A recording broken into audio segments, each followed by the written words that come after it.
Police officers of Reddit, who's the smartest criminal you've ever encountered? I worked with this one guy who had a lengthy record. He had a system for getting released if he got caught after committing a crime. If the police were in pursuit and he knew he was about to be cornered, he would act insane. His girl would play along with it, telling the police that he was off his medication. The police would arrest him but then send him to a mental ward with papers instructing the ward to release to police once he was cleared. Once he was in the mental ward, he would cause a distraction that would make the person attending the desk with the file cabinet to leave said cabinet. He would then crawl to the file cabinet, look for his release to police papers, and then would literally eat the papers. When the psych evaluators decided that he was stable enough to be released, there would be no instructions to send him to the police, and he would be released to the general public. He did this about 10 times until police officers noticed him back on the streets. This stunt forced the state to change their procedure for detaining mentally unstable suspects. My favorite was the guy who stole a post office mailbox off the street, repainted it, and then put it next to the night deposit box at a bank, and hung an out of order sign on the deposit box. All the businesses came along and dropped off their deposits in the mailbox. A guy I went to high school had been stealing from Walmart in a pretty clever way. He would grab video games, MP3 players, beer etc., and throw them away in a trash can in the garden section. The workers never checked the trash contents and he would just wait, sometimes 5 hours, until they emptied the trash in the back dumpster and hop in to get his items. Once he took a cardboard box from a display inside, filled it with video games, a PS3, and extra controllers. He grabbed some tape and pens and drew all over the box and taped it up to make it look used and tossed it. An hour later he had a whole new PS3 and stack of games. I'm not a cop but I worked crime scene. This guy had attached GPS to the bottom of people's cars who owned houses he wanted to rob. He did it to ensure they wouldn't be showing up while he was ransacking the place. I heard about one person that pulled a shoplifting scam on a large, popular and well-known US retail store. They walked in with some cheap nylon product to get one of those "I walked in with the" stickers they used to put on returning merchandise. The sticker easily peeled off the product undamaged. They walked to the electronics department, grabbed an expensive box off the shelf and went to customer service. They placed the sticker on the big box and asked if they could return the item without a receipt. Unfortunately, no, not without the original receipt. Dang it, and they walk out. Customer service even gave the doorman the thumbs up, having just interacted with the customer. This took place before widespread inventory controls and cameras absolutely everywhere. I feel like I would remember what I had and hadn't recently put a sticker on, but perhaps I wouldn't be getting paid enough to worry too much about it. I remember an officer telling me about a B&D alarm he and his team responded to. No one was there to report the alarm. It must have been a security monitoring company that called. When police showed up, everything seemed normal. Most lights were off, and there was an employee still working. Explained he was there working late and must have set off an alarm. They almost believed him until he said UHH before saying the name of the company he worked for. After that it was downhill, but with a little more research he would have pretty much gotten away with it. I don't care how long I've been working for a company, I'd probably still say it with my dumb ass too. I'll be sure not to loiter around any crime scenes now. There's one guy I recently dealt with who is on parole. I stopped him in my city after he was looking to buy drugs. Usually people come from all over to buy drugs and then leave. I issue him a warning and let him go as it's pretty common, and he sang like a bird regarding the people he was trying to buy from. Anyway, the next day, I got a call from his parole officer who says he was alerted the guy was pulled over and wanted to verify that it was his guy that I stopped. I'm a little confused at first, but he goes on to say that the day before, he was scheduled to meet with him but he had an excuse and bailed. His excuse was that he was in the hospital. Well, when he spoke with him the following day, he was able to provide documentation that he had entered the hospital day 1 and had left day 2. Well, I had stopped him at 1:15 in the morning, and after looking at the picture, it was 100% him. Turns out the guy had checked in then out of the hospital on day 1, then in and out again on day 2. He then rearranged half the paperwork to make it look like he was in the hospital overnight, which would make my car stop off him appear like I mixed him up with someone else as well as give him a valid excuse to miss their meeting. Not sure what's gonna happen to that guy, but I thought it was pretty clever. This was in the late 90s early zeros. A guy in my dorm came to school solely to deal drugs. He took out student loans, registered for a bunch of 300-person freshman survey courses where he would never be missed, then literally never went to class. All he did was go to raves and concerts and keggers and sell party drugs. After the first semester, he was suspended. He wrote the usual "I was young and dumb and in over my head" sob story, and got put on probation for a semester, so he had a repeat of the full. At the end of the year, he was kicked out, and didn't care. He made something on the order of $150K in return for about $8K in student loans to cover a year of housing and tuition. So far as I know, he was never caught. It may have been a short-sighted maneuver in the long run, but in the short run it seemed fairly genius to effectively use federal loans to start your drug business. Working in a home improvement store when younger, this guy came in, went to the snowblowers, took one and went to the return desk. Said he wanted to return it but had no receipt. They told him you need a receipt, so he says okay, I'll be back, and wheels it off to car through the front door. He did this a few times apparently. Couple places even helped him load it back into his car. Most of them are really stupid, so this guy isn't a criminal mastermind, but here goes. He wanted to rob a jeweler's on our city's main street. So he found out the flat beside the jeweler's was empty and he hid there. For 2 weeks he triggered the alarm on purpose several times a night. Massive headache for the police and the business. We turned up to see nothing there, nothing on cameras. Thought it was just a fluke, so the jewelers turned off the alarm system and said they'd wait until the morning to get a new one installed or that one rewired because something wasn't right. As soon as he heard that and the police leaving, he tore down the wall. Had already been working on this apparently, and robbed the place taking his sweet time. Escaped without anyone noticing anything for hours, until the jewelers came back in the morning. Then he tried to resell something he stole which had a serial number on it and got caught. So not that smart after all. Good effort though. He did all the hard work pretty well. There's a golf course country club in my town that has a PGA tournament scheduled in the next couple years. They have a guy repeatedly breaking in overnight and just lounging around and eating food, all on camera. The club refuses to report it so they don't hurt their chances of the tournament coming. Like some kinda movie comedy plot. Chaotic neutral. Worked at a jail. After getting off work, I watched an ex-inmate, homeless, being released. He walked over to a patrol car, looked me in the eye, and the elbowed the window in. He was walked back to the entrance and rebooked in. It was middle of January. He didn't want to get too cold. Not only does he stay warm through the winter, he is also provided with 3 hot meals and a bed. I would do the same if I found myself homeless and jobless. A French thief who spent 10 years in prison became a comedian when he got out. One of his stories: finds a building, goes in, chooses a floor and transforms the exit door into an extra apartment, puts the apartment number, fake lock, welcome rug, etc. Puts an iPhone for sale. The person comes to buy it, he opens the door in a shower robe and says, "Give me 1 second. I am just gonna count the money," and poof, he's gone from the exit stairs. This seems like exactly the kind of crime a comedian would commit.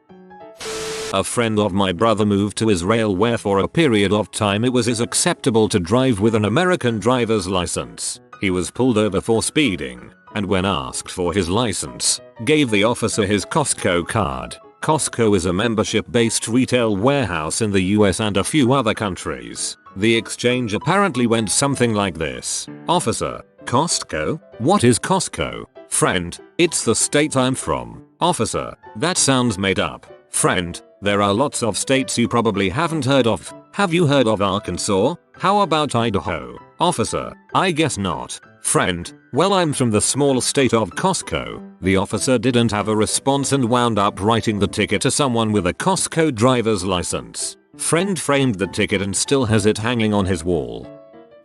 One guy would print barcodes, bring them into Home Depot and stick them on merchandise in the $100 range. When scanned, the items came up around the $10 range. Putting random barcodes on things isn't really illegal and super hard to notice. Guy 2 would come in an hour later and buy the underpriced stuff. Complete plausible deniability. They would then sell the stuff on eBay. Only reason they got caught is because the guy with the barcode printer software cut the second guy out of the operation, so Guy 2 stole a bunch of barcodes, put them on the merchandise and paid for it immediately afterwards. He then proceeded to rat on the first guy and spilled the beans. They had been doing this on a weekly basis for over 4 years. Because we could only pin the one case on him, the burglary was dropped down to a petty theft and he walked away with a few days in county and a small fine. Dude probably took home the pot for tens of thousands over the years.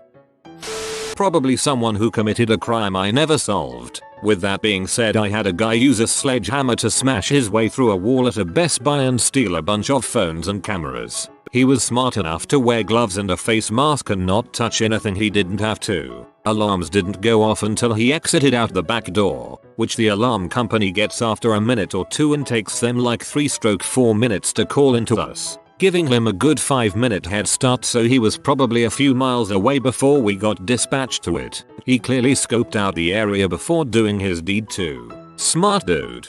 I just keep thinking about Sledge from Rainbow Six Siege. Not a police officer, but was in RA in college. My university owned all the houses adjacent to campus. These were ran like dorms, with RAs and the same rules, which included a very strict no alcohol policy. It was a privilege to live in the houses, and priority was given to upperclassmen who were more likely to bend that rule because they were of age and it was harder to police off campus in houses. There was a student who went around knocking on doors saying something like, "I'm in RA and housing director's name sent me for health and wellness checks." She'd find their booze, take it, and follow up with how she's doing them a favor by just giving them a warning. She wasn't actually in RA and was just keeping the booze for herself. The only reason she got found out was because she did it to an actual RA. The RA was male. They kept men and women housing separate, and just assumed he didn't know her because of that. It was only later he questioned why they had a female doing wellness checks on male housing. They did an investigation and asked other residents. Incidents dated back previous 2 years. Never found out who it was. Your ass aren't actually allowed to go through our room. They come in, see no fire hazards. They aren't even allowed to open the fridge or any boxes or anything. As long as it isn't out in the open, we're good. Here's one. I knew this guy back in the early 80s. Let's call him Jim. Well, he really wanted this high-powered superbike, but he knew he couldn't ever afford it. So what he did was to take drive to London and scout it about for a few days until he found that particular model parked outside a house. He goes back that night with a sledgehammer, pulls the lock, and steals the bike. He gets it home, puts it in his garage and completely strips it so that the only thing left is the frame and the bottom half of the engine, which he drags into the weeds at the bottom of his garden. Then he pours fuel over it and burns it a bit. A few weeks pass and weeds have started growing over it. It's at that point he calls the cops and reports that someone had dumped a bike frame in his garden. The cops show up and he explains that he just got back from being away and found it. The cops take the frame and note down high name and address. A few days later, the cops call him and say that the bike had been stolen from London a month or so ago, from the serial number on the bottom half of the engine and frame, and that the insurance company had classed the bike as a write-off, and had told the cops to dispose of it. Now, because the frame was found in his garden and the insurance company didn't want it, the cops were duty-bound to ask him if he wanted to keep it, or if they should throw it. So he tells them that he'd always wanted to build a bike. He gets the frame back from them, repaints it, then puts it all back together and re-registers it as a Q-Reg. Stolen and recovered. I forgot to call him Jim, didn't I? I always laugh when somebody names a character and then proceeds to never use the name. Nice catch. Same thing as the computer rooms. Guys would cut the power to electrical stations, damage the wiring, then hide waiting for the cops to show up. Once the owners of the buildings came, they would shut off the power because of the unsafe wiring that would have to be repaired in the morning. Everyone would leave for the night, then would cut away all the non-powered wiring to get the copper. Not a policeman here, but I have a nice story from insurance debt collectors. There was this guy who was already in heaps of debt, like more than a lifetime's worth of debt. He proceeded to file several police reports for identity theft up to the point that he got protected from financial checkups. It was a temporary measure that were given to repeated identity theft victims. At the same time, he had reported fake income to the IRS for the last couple of years to between 40 to 60 millions depending on the year. So when he applied for credit cards and loans, they were unable to check his financial credit due to the identity theft protection. But they checked his tax returns, which showed he had a massive income, got his loans and credit cards, emptied them out and left the country. That's a good way to finance emigrating out of a third world country. I used to run bars at a number of venues around the north of England, one of which was Chester Racecourse. Usually, we'd just have to keep an eye out for scousers trying to nick drinks or sneak in without paying. And with it being so close to Liverpool, there was a fair amount of security on site. You could tell them, as they'd be suited, booted, a high-vis waistcoat on and usually carrying a radio. Now there were a dozen or so bars dotted around the course, and you can imagine the amount of money that was taken from 100,000 or so punters drinking steadily from 11 until 8 or 9 in the evening. So every hour or so, the security would go round the bars in turn and take all the high denomination notes from each till and stick them in the safe in the main building. So I'm stood there one day, pulling pints doing the barman thing. The security blokes have been round a few times and it's getting steadily busier. Then one bloke shows up on his own, high-vis on and radio in his hand, does the till, leaving the usual receipt so we can balance up at the end of the meeting. Bit early I think, but hey ho, I've got plenty to do. Then 10 minutes or so later, 2 more blokes show up, dressed the same. "Oh, your mate's just been here," I said. "No need to touch that just yet. What mate, we're the only 2 doing this duty today." Cue a rapid fire and increasingly panicked exchange over the radio. Matey boy who'd done the till before used to work there apparently, so he knew the drill and he'd been watching the guards and knew just when to time it and what order they were going round the bars in. Apparently he got round 9 or 10 before he decided not to push his luck any further and walked away with about 80 grand, we heard later. Just took off the high-vis, dumped that and the radio, and he's just one more guy in a suit in a crowd of thousands. They were a bit stricter on the procedure after that.